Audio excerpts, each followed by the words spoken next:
ମୁଁ ଗୁଡୁ ଆପଣଙ୍କୁ କ୍ଷେତ୍ର କଥା ୟୁଟ୍ୟୁବ୍ ଚ୍ୟାନେଲକୁ ସ୍ୱାଗତ କରୁଛି। ଆଜି ଆମେ ଜାଣିବା ଧାନ ଗଛରେ ଲାଗୁଥିବା କେତେକ ରୋଗ ପୋକ ବିଷୟରେ ବା କେତେକ ଭାଇରସ୍ ବିଷୟରେ ଯେଉଁଟାକି ଧାନ ଫସଲକୁ ଆକ୍ରାନ୍ତ କରୁଛି।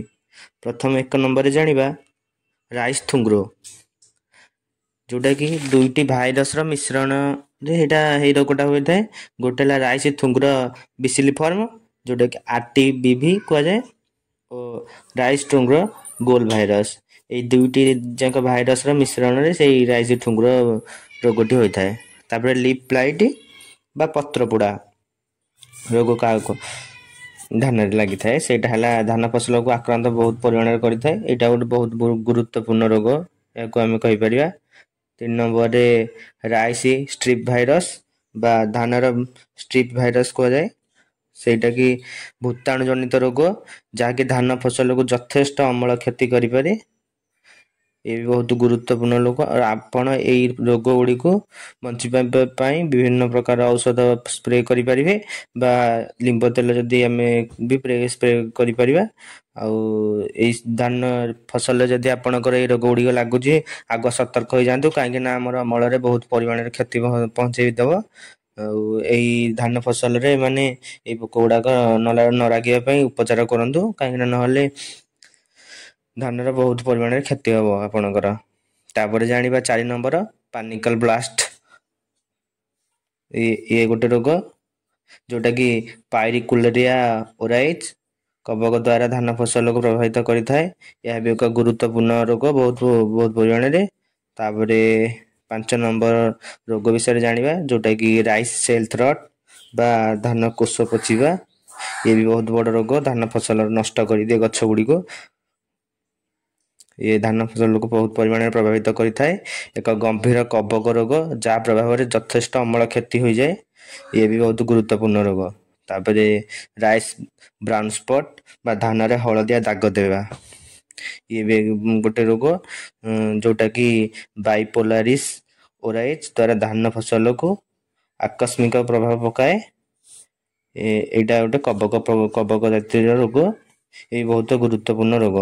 ତାପରେ 7 ନମ୍ବର ରୋଗ ବିଷୟରେ ଜାଣିବା, ଯେଉଁଟାକି ରାଇସ୍ ଷ୍ଟେମ୍ ରଟ୍ ଧାନ କାଣ୍ଡ ପଚିବା। ଏଇଟା ହେଲା ଧାନ ଚାଷ ଅଞ୍ଚଳରେ ଏକ ଗୁରୁତ୍ୱପୂର୍ଣ୍ଣ ରୋଗ। ପ୍ରାୟ ସବୁ ଧାନ ଯେଉଁ ଏରିଆରେ ଚାଷ ହେଉଛି ସେଇଗୁଡ଼ାକରେ ଇଏ ଗୁରୁତ୍ୱପୂର୍ଣ୍ଣ ରୋଗ ଗୋଟେ। ଇଏ ବି ବହୁତ ବଡ଼ ରୋଗ, ଧାନ ଫସଲକୁ ନଷ୍ଟ କରିଦିଏ। ତାପରେ 8 ନମ୍ବର ରୋଗ ବିଷୟରେ ଜାଣିବା, ଯେଉଁଟାକି ରାଇସ୍ ଗ୍ଲୁମ୍ ବ୍ଲାଇଟ୍ ବା ଧାନ ପୋଡ଼ା ରୋଗ। ଏହା ଏକ ରୋଗ ଯାହା ଧାନ ଶସ୍ୟକୁ ପ୍ରଭାବିତ କରିଥାଏ। ଧାନ ଶସ୍ୟକୁ ପ୍ରଭାବିତ କରିବା ସହିତ ଏହା ମାନେ ଧାନର ରଙ୍ଗ ଗୁଡ଼ାକ, ଯେଉଁଟାକି ମାନେ ଧାନର ରଙ୍ଗ ଆମର ଦେଖିବାକୁ କେମିତିଆ, ସେଇ ରଙ୍ଗକୁ ନଷ୍ଟ କରିଦିଏ। ଆଉ ମାନେ ନଷ୍ଟ କରିଦିଏ ମାନେ ପରିବର୍ତ୍ତନ କରିକି ମାନେ ଇଏ ଫିକାଳିଆ ଦେଖାଯାଏ, ସେମିତିଆ ରଙ୍ଗ ପରିବର୍ତ୍ତନ କରିଦିଏ ଏବଂ ଧାନର ଗୁଣବତ୍ତା କମେଇ ଦେଇଥାଏ। ଏଇ ରୋଗ ରାଇସ୍ ଗ୍ଲୁମ୍ ବ୍ଲାଇଟ୍ ରୋଗ, ଏ ବି ବହୁତ ଖତରନାକ ରୋଗ, ଏଠୁ ବଞ୍ଚି ରୁହନ୍ତୁ। ତାପରେ 9 ନମ୍ବର ରୋଗ ବିଷୟରେ ଜାଣିବା, ଯେଉଁଟାକି ରାଇସ୍ ବ୍ରାଉନ୍ ସ୍ପଟ୍ ବା ଧାନରେ ହଳଦିଆ ଦାଗ ପଡ଼ିବା। ଏଇଟା ହେଲା ବାଇପୋଲାରିସ୍ ଓରାଇଜ୍ ଦ୍ୱାରା ହେଉଥିବା ଏକ କବକ ରୋଗ, ଯାହାଦ୍ୱାରା ଧାନ ଫସଲକୁ ପ୍ରଭାବିତ କରିଦିଏ। ଏଇ ରୋଗଟି ବହୁତ ପରିମାଣରେ ଧାନକୁ ପ୍ରଭାବିତ କରେ। ଏଇ 8 ବି ବଞ୍ଚିକି ରହିବେ। ତାପରେ 10 ନମ୍ବର 8 ରୋଗ ନୁହେଁ, ସବୁ ଏଇ ରୋଗ ଗୁଡ଼ିକ ଧାନ ଫସଲକୁ ନଷ୍ଟ କରିଦେଇଥାଏ। ଆପଣ ଯେତେ ପାରିବେ ଏଇ ରୋଗ ଗୁଡ଼ିକ ଠାରୁ ବଞ୍ଚିକି ରହିବାକୁ ଚେଷ୍ଟା କରିବେ, ଯେତେ ପାରିବେ। ଆଉ ଏଇଆ ନୁହଁ କି ଆମେ ଚାହିଁବା ଦ୍ୱାରା ରୋଗ ହେବନି, ରୋଗ ତ ଯେମିତି ହେଲେ ହେବ ନା। ଆପଣ ଚାହିଁବେ ଯେ କେମିତି ରୋଗ ହେବା ପରେ ଆପଣ ନିଶ୍ଚୟ ତାକୁ କମେଇ ଦେଇପାରିବେ। 10 ନମ୍ବର ରୋଗ ବିଷୟରେ ଜାଣିବା, ଯେଉଁଟାକି ହେଲା ଫଲ୍ସ ସ୍ମୁଥ୍ ଅଫ୍ ରାଇସ୍ ବା ଧାନରେ ନକଲି ଦାଗ ବସିବା। ଏହା ଗୋଟିଏ ପ୍ରକାର କବକ ରୋଗ, ଇଏ ବି ଧାନକୁ ବହୁତ ପରିମାଣରେ ନଷ୍ଟ କରିଦିଏ। ତାପରେ 11 ନମ୍ବର ରୋଗ ବିଷୟରେ ଜାଣିବା, ଯେଉଁଟାକି ହେଲା ରାଇସ୍ ସେଲ୍ ବ୍ଲାଇଟ୍ ଧାନରେ କୋଷ ପୋଡ଼ା ରୋଗ। ସାରା ବିଶ୍ୱରେ ଧାନ ଫସଲକୁ ପ୍ରଭାବିତ କରୁଥିବା ଏକ ପ୍ରମୁଖ ରୋଗ ଇଏ। ସାରା ବିଶ୍ୱରେ ଏ ଧାନରେ ଏଇ ରୋଗଟା ପ୍ରାୟ ସମସ୍ତଙ୍କର ହୋଇଥାଏ। ଏ ଗୋଟେ ଗୁରୁତ୍ୱପୂର୍ଣ୍ଣ ରୋଗ, ନିଶ୍ଚୟ ଶୁଣନ୍ତୁ, ଏହାଠାରୁ ଦୂରେଇ ରୁହନ୍ତୁ। ଏଇ ରୋଗ ହେବା ଫଳରେ ଆମର ଅମଳରେ ବହୁତ ପରିମାଣରେ କ୍ଷତି ହୋଇଥାଏ, ବହୁତ ପରିମାଣରେ ମାନେ ଖଣ୍ଡ ଖଣ୍ଡ ଧରିକି ନଷ୍ଟ କରିଦିଏ ଏଇ ରୋଗଟି। ଆଉ ମାନେ କ୍ଷତି ମାନେ ପ୍ରାୟ ବହୁତ ପରିମାଣରେ ତ ମାନେ କ୍ଷତି ହୋଇଯାଇଥାଏ ଆଉ। ଆପଣ ଏଇ ରୋଗଠାରୁ ବଞ୍ଚିକି ରହିବେ। ପୂର୍ବରୁ ଆସିବା ପୂର୍ବରୁ ରୋଗ ସଚେତନ ହେଇକି ରହନ୍ତୁ।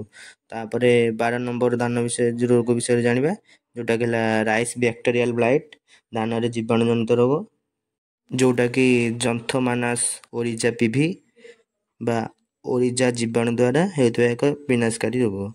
ଏଠାରେ ବି ବଞ୍ଚିକି ରହିବାକୁ ଚେଷ୍ଟା କରିବେ। ତାପରେ 13 ନମ୍ବର ରୋଗ ବିଷୟରେ ଜାଣିବା କି ଯେଉଁଟାକି ରାଇସ୍ ବ୍ଲାଷ୍ଟ ରୋଗ, ଯେଉଁଟାକି ଧାନର ବ୍ଲାଷ୍ଟ ରୋଗ।